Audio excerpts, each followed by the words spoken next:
하고 이렇게 망토가 29억이라고 한다면 믿어지시나요? 저 깜짝 놀랐습니다. 여성복 한 벌, 드레스하고 망토가 29억에 팔렸습니다. 누가 입은 옷이었을까요? 그것도 새 옷이 아니에요. 누가 이렇게 입었다가 벗어놓은 옷입니다. 혹시 이거 아시나요? 다이애나 황태자비가 입었던 옷이 우리나라 돈으로 29억에 팔렸답니다. 부끄러운 얘기인데, 여러분, 누가 입었다 벗어놓은 여성 속옷을 5천만 원에 사갔다고 믿어지시나요? 그것도 새 것도 아니고 입었다 벗은 옷이에요. 응? 여자 옷. 여러분들 어떨 것 같아요? 누가 이렇게 입었다고 벗어놓은 옷을 5천만 원에 사갔습니다. 혹시 이거 아시나요? 눈치를 보니까 모르는 것 같아요. 저도 이걸 보다가 참 미쳤다. 그것도 새 옷도 아니고 남이 옷 입었다가 벗은 옷을 갖다가 세상에 그 여성 속옷을 5천만 원에 사가는 사람도 있구나 싶어졌는데, 그 누가 입었느냐가 중요하더만요. 누가 입었을 것 같아요? 예수님은 아닌 것 같고 마리아가 입었을까?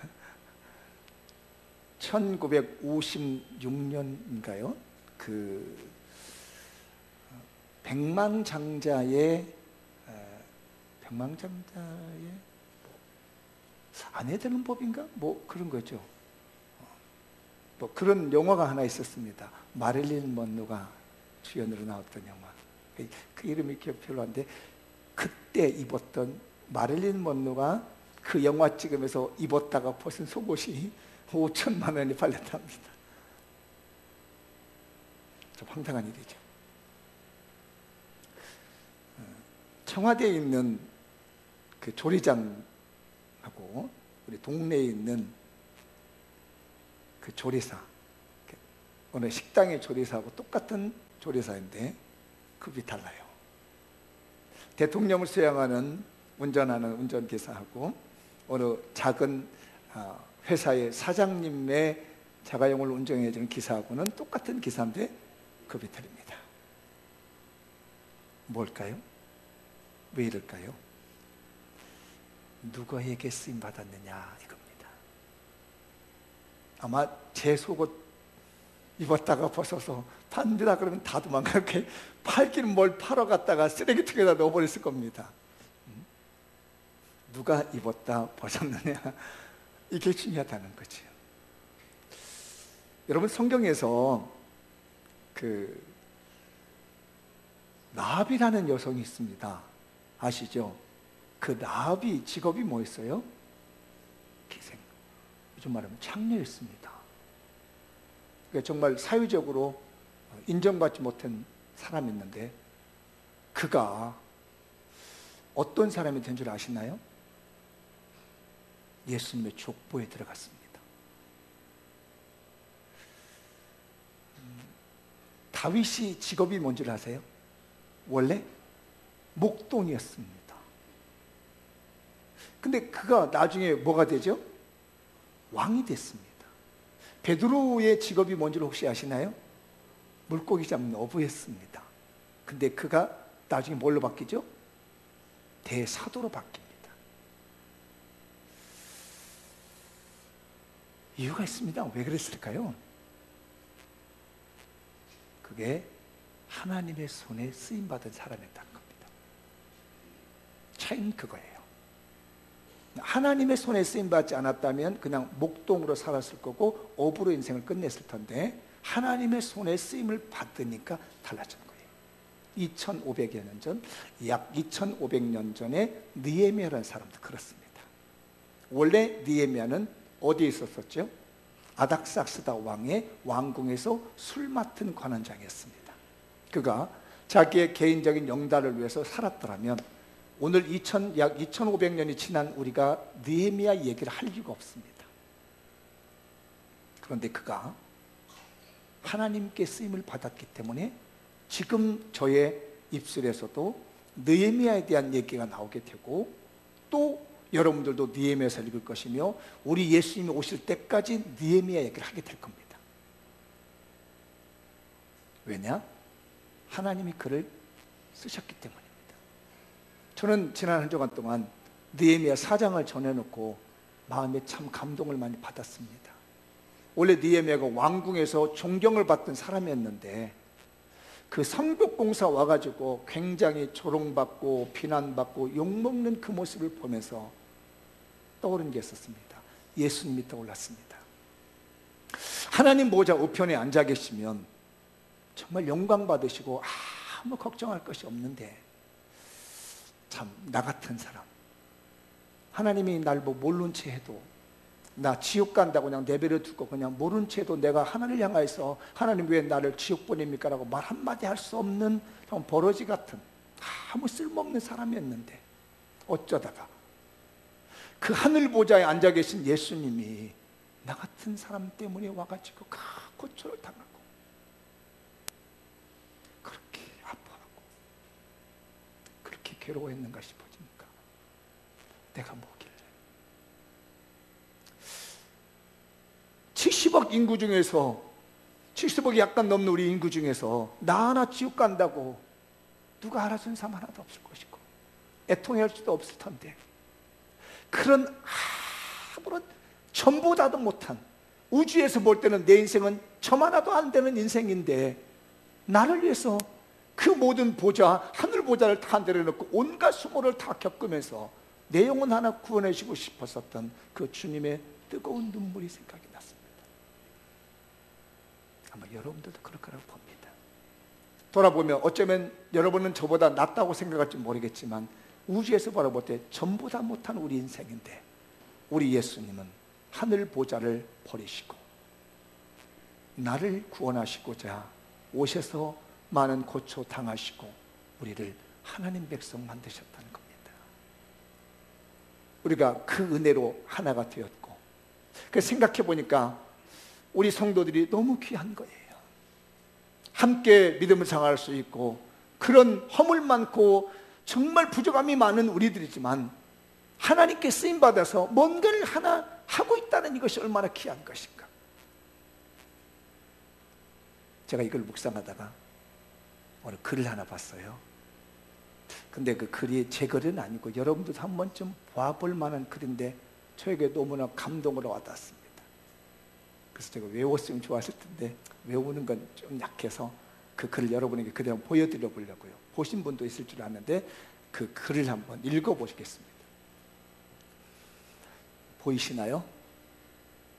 네, 제가 여러 분 생각하다가 설교 준비하다가 우리 교인들 생각하면서 이렇게 이걸 옮겨봤습니다. 읽어보죠. 시작. 손 잡아준다고 넘어지지 않는 건 아니지만 손 내미는 당신이 고맙습니다. 응원한다고 삶이 힘들지 않는 건 아니지만 힘내라는 당신이 고맙습니다. 다음 넘겨주세요. 다음 시작. 혼자 간다고 다 길 잃는 건 아니지만 기다려준 당신이 고맙습니다. 말 한마디 안 한다고 우울해진 건 아니지만 말 건네준 당신이 고맙습니다. 마지막 시작. 멋진 당신처럼 험한 분이 있기에 저의 삶이 더욱 아름답고 향기롭습니다. 제가 조금 자구수정을 좀 했습니다. 그랬어요. 그러니까 제 주변에 여러분들이 계신다는 것이 얼마나 감사하고 우리 성도들이 내 주변에 있다고 하는 것이 얼마나 행복한 일인지. 그러니까 옆 사람에게도 해보십시다. 당신 옆에 계셔서 고맙습니다.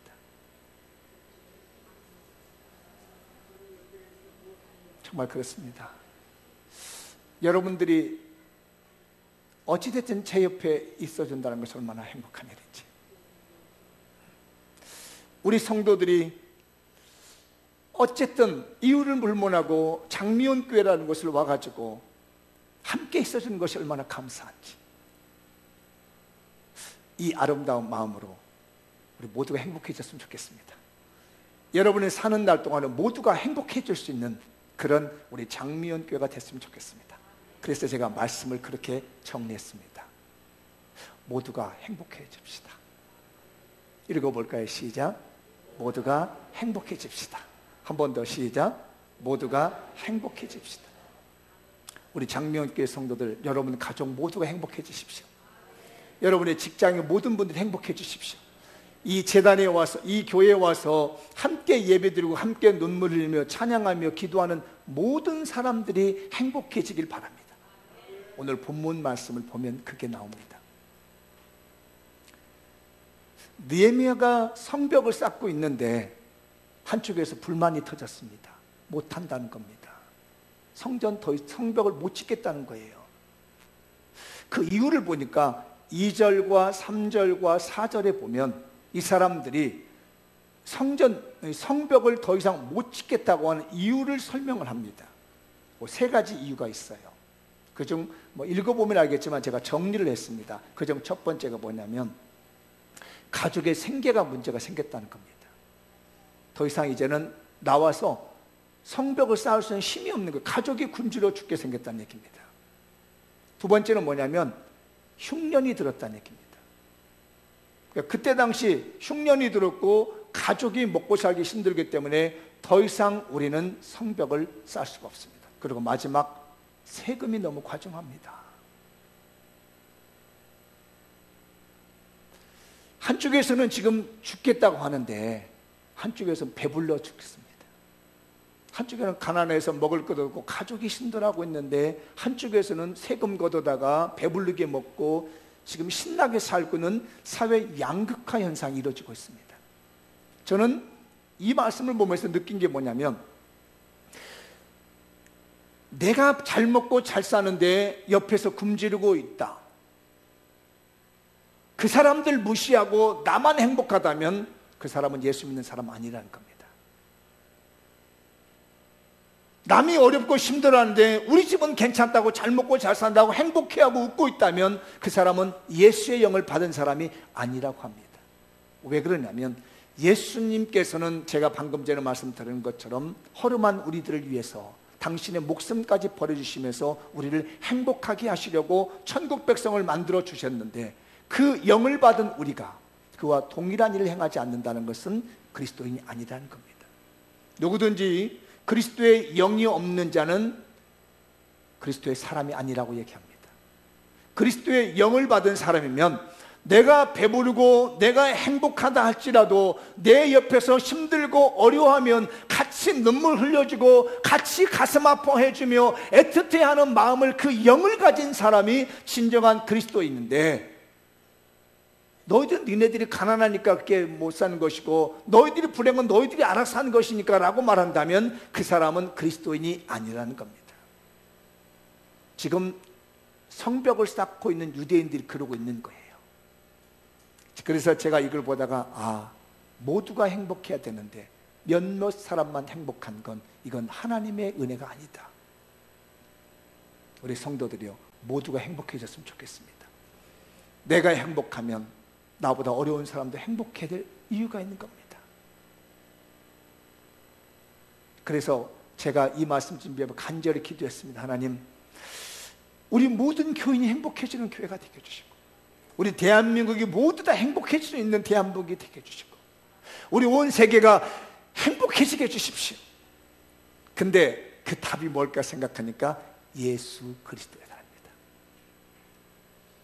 예수 그리스도가 그의 심령에 있는 모든 사람들은 모두가 행복할 수 있다는 얘기입니다. 내 옆 사람이 지옥의 백성으로 죽어가며 좌절해 가고 있는데 나는 예수 믿어서 행복하다라고 말한다면 이것 또한 예수의 영을 가진 사람이 아니라는 거죠. 진짜 예수의 영을 가진 사람은 그도 나처럼 예수 믿고 구원의 백성이 돼서 행복해질 수 있도록 만들어 주신 것이 삶의 태도인 줄 믿습니다. 우리 장면교 성도들 모두가 행복해집시다. 그 행복이 예수 그리스도를 통해서 행복해지시기 바랍니다. 두 번째를 정리해봤습니다. 읽어볼까요? 시작. 분노를 삼키고 성령님의 감동으로 설득합시다. 한 번 더 시작. 분노를 삼키고 성령님의 감동으로 설득합시다.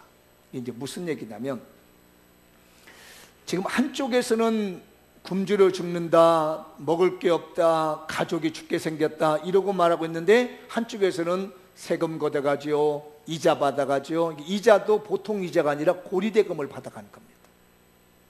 그러니까 이 사람들이 고리로 이자를 받아가니까, 높은 이자를 받아가니까 살기가 더 힘든 거예요. 이걸 누가 알았느냐? 느헤미야가 알았습니다. 백성들이 왜 성벽을 안 짓는다고 얘기하는가라고 해서 보니까 잘 먹고 잘 사는 사람들이 백성들을 너무 힘들게 하는 겁니다.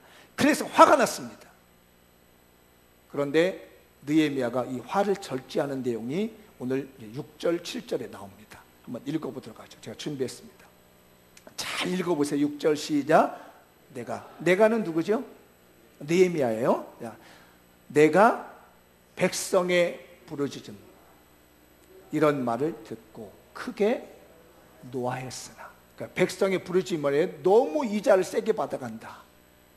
흉년들에서 먹을 것도 없고 가족이 다 죽을 지경인데 부자에 가서 돈을 빌렸더니 이자를 어마어마하게 달라는 거예요. 그래도 울며 겨자 먹기로 그걸 안 먹으면 안 되는 거예요. 애가 당장 죽게 생겼으니까. 거기다 대고 막 이자를 갖다 붙여대지, 힘들게 하지, 노예로 잡아가지 이러니까 견딜 수 없는 모습을 보고 사실은 느헤미야가 화가 바짝 났습니다.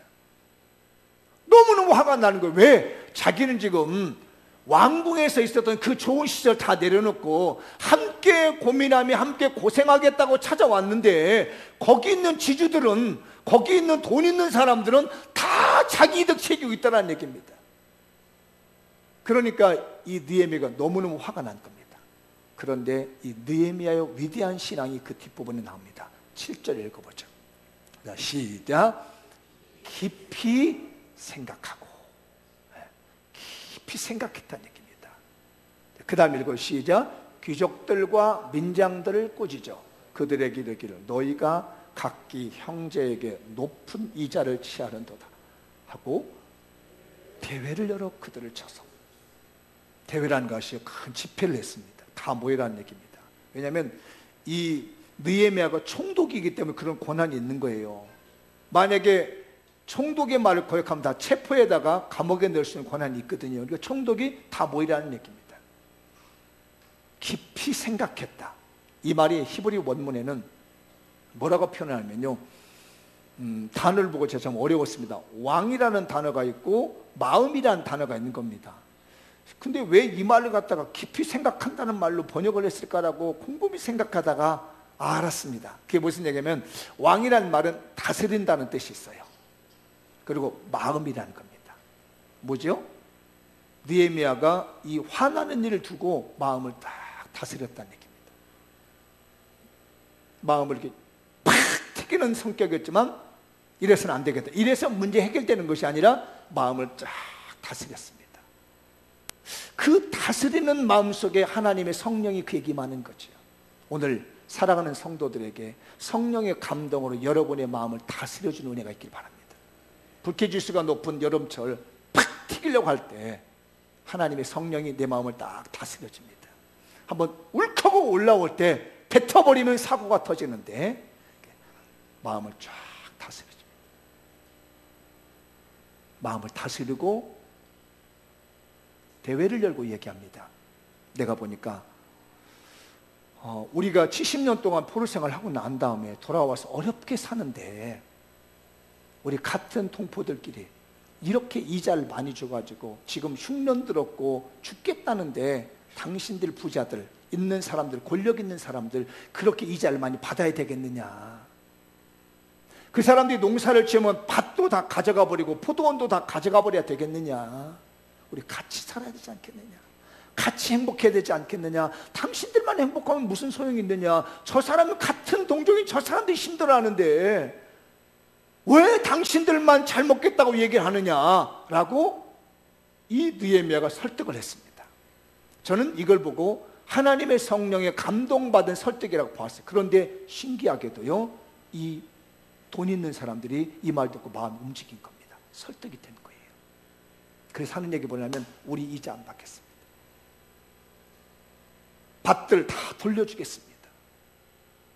그러니까 너무 기쁘잖아요. 그래서 느헤미야가 빨리 제사장들 와보라고. 지금 이 사람들이 가난한 사람들에게 받았던 이자들 좀 감면해주고 다 잡았던 전당 잡았던 이 땅들도 돌려준다니까 잘 보고 증인서라. 그 다음에 느헤미야가 옷자락을 탁 털면서 만약에 이 말이 어겨지고 안 지켜지면 너희들은 벌거숭이가 될 것이다 라고 해서 실제적으로 그 위기를 극복해 가고 있는 말씀이 오늘 5장 6절에서 13절 그 내용입니다. 우리 성도들이요, 화를 내서 되는 일이 아닙니다. 그래서 잠언서의 말씀에 보면 그런 말씀이 나옵니다. 16장 32절이네요. 읽어볼까요? 시작. 노하기를 더디하는 자는 용사보다 낫고 자기의 마음을 다스리는 자는 성을 빼앗는 자보다 나으니라. 제가 그 새벽 예배 때도 말씀드렸지만 제가 고등학교 때 이 잠언서의 은혜를 받았습니다. 10대 후반에. 그리고 20대 초반에는 전도서의 은혜를 받았습니다. 20대 후반에 결혼하면서 30대 초반까지는 아가서의 은혜를 받았어요. 그래서 한 10여 년 요 기간은 저에게 그 성경이 저의 인생을 만들어줬고 가정을 만들어주고 저의 어떤 삶을 만들어줬는데 어릴 때 이걸 보고요 너무 감동을 받았어요. 왜냐하면 저도 중학교 때 말보다 발이 먼저 나갔고 말보다 주먹이 먼저 나갔고 막 이랬었거든요. 근데 이 말씀이 깨달아져 가지고 내가 행동을 하는 것이 아니라 이 말씀이 나를 딱 잡아버린 겁니다. 내가 깨달았으니까 이렇게 해야 되겠다 노력해서 되는 것이 아니라 잠언의 이 말씀이 나를 딱 잡더니 화를 못 내게 만드는 거예요. 노하기를 더다한 사람은 용맹스러운 그 장군이나 용사들 이런 사람보다 낫는 것이고 자기 마음을 잘 다스리는 사람은 성을 빼앗은 용장보다 낫다는 거예요. 오늘 느헤미야가 보면은 자기 마음을 잘 다스렸기 때문에 그 당시 사회적인 문제가 되는 모든 문제를 한꺼번에 해결할 수 있다는 얘기입니다. 여름철 우리 성도들 마음을 다스리는 은혜가 있길 바랍니다. 여러분의 분노를 다스리는 하나님의 은총이 이 시간 나타나길 바랍니다. 또 하나의 잠언서의 말씀이 있습니다. 읽어볼까요? 15장 18절에 시작. 분을 쉽게 내는 자는 다툼을 일으켜도 노하기를 더디하는 자는 시비를 그치게 합니다. 화를 자꾸 내는 사람은 싸움만 일으킬 뿐이라는 얘기예요. 그러니까 느헤미야가 그 소식을 듣고 화가 났지만 바로 화를 내지 않고 그러면 싸움만 일어나니까 하나님의 감동으로 말미암아서 싹 마음을 다스리고 성령의 감동으로 설득을 했더니 사람들의 마음이 다 설득되더라는 얘기입니다. 여름철 신령들이 나고 화가 날 때일수록 하나님의 성령의 지배를 받으십시오. 하나님의 영의 지배를 받으십시오. 그래서 설득할 수 있는 마음을 달라고 은혜로운 마음을 달라고 우리가 기도해야 되겠습니다. 마지막 한 번 더 보죠. 읽어볼까요? 시작. 영적 퍼스트 펭귄이 됩시다. 여러분 이 퍼스트 펭귄이라는 말 들어보셨죠? 옛날에 그 광고 대상 내가 받은 걸로 알고 있어요. 어느 회사에서 광고를 했는데 그거 혹시 기억나는지 몰라요? 그 펭귄 한 무리가 이렇게 뚝 서 있는데 얼음 빙산 위에 서 있습니다. 그 밑에는 이제 바다가 있잖아요. 근데 이 펭귄들이 굶주리고 있는 거예요. 배가 고파서 내려가서 물고기를 잡아먹어야 되는데 이 높이도 높이거니와 그 속에는 이 물범 같은 천적들이 있는 거예요. 자기를 잡아먹는 천적이. 그래서 이 펭귄들이 겁이 나가지고 못 가는 거예요, 길을. 그때 맨 앞에 있는 이 버스트 펭귄이 딱 서 있다가 용기를 내가지고요 그 바다로 딱 뛰어듭니다. 다이빙 하면서 뛰어드니까 그 뒤에 있던 무리들이 전부 그 펭귄을 따라서 뛰어드는 걸 봤습니다. 그래서 요즘도 이 기업에서도 버스트 펭귄 기업이라는 그런 그 어떤 기업 정신을 가지고 있습니다. 그러니까 저도 우리 교회 말고 다른 교회 가서 이제 무슨 축사를 한다든지 권면을 한다든지 임직식이 가서 하면은 버스트 펭귄을 씁니다. 그 얘기를 하죠. 그러니까 지금 보면요 느헤미야가 모든 사람들이 성벽 쌓는 일을 안 하고 있습니다. 그걸 본 거예요, 느헤미야가. 그걸 보고 자기가 아닥사스다 왕궁에 있는 그걸 버리고 와서 헌신하고 있는 거예요. 자기가 솔선수범하고 있는 겁니다. 먼저 모범을 보이고 있는 거예요. 그래서 모든 사람들이 동참할 수 있게끔 만든 것이 오늘 여러분이 읽은 내용이에요. 그게 14절부터 19절입니다. 그러면 그가 얼마나 헌신했는지 그 내용을 한번 보도록 하시죠. 14절 시작. 또한 유다 땅 총독으로 세움을 받을 때 곧 아닥사스다 왕 제20년부터 제32년까지 12년 동안은 나와 내 형제들이 총독의 녹을 먹지 않았다. 보세요. 이거 정말 대단한 일입니다. 12년간 월급 안 받았다는 얘기예요. 총독이 받아야 될 월급을, 그 월급이 어디서 나오냐면 자기 백성에서 나오는 세금에서 받으니까, 내가 이 월급 안 받으면 우리 백성들이 세금을 많이 안 내니까 살지 않겠느냐, 이런 생각했다는 얘기예요. 누가요? 느헤미야가 지금요. 그 다음에 시작. 나보다 먼저 있었던 총독들은, 전임 총독이에요. 전임 총독은 어땠다는 거예요? 전임 총독들은 백성에게서 양식과 포도주와 또 은 40세겔, 이 은 40세겔이 어느 정도 되는 돈이냐면요, 1세겔이 하루 그 노동자가 3, 4일 일을 해야 되는 돈이랍니다. 은 1세겔. 그러면 40일이면 보통들 한 3개월 얘기하더만요. 3, 4개월. 이 3, 4개월 노동자가 하나도 먹지 않고 쓴 돈을 세금으로 총독이 받아갔다는 얘기예요. 가정별로. 굉장히 과중한 세금이잖아요. 자, 계속 시작. 그에게서 뺏어갔다는 얘기. 안 주니까 먹을 게 없으니까 와서 뺏어갔다는 얘기입니다. 그 다음에 또한 그들의 종자들도, 종자들이라는 게 그 직원들이라는 얘기예요. 전임 총독 직원들도 와가지고 백성을 압자했으나 나는, 느헤미야죠, 나는 어떤다고요? 하나님을 경외함으로 나 그렇게 안 했다는 얘기입니다. 내가 월급 안 받아가고 그런 거 안 받아, 그러면 이 총독에게 주는 그 녹이 얼마나 되는지 한번 보시죠. 넘겨주세요.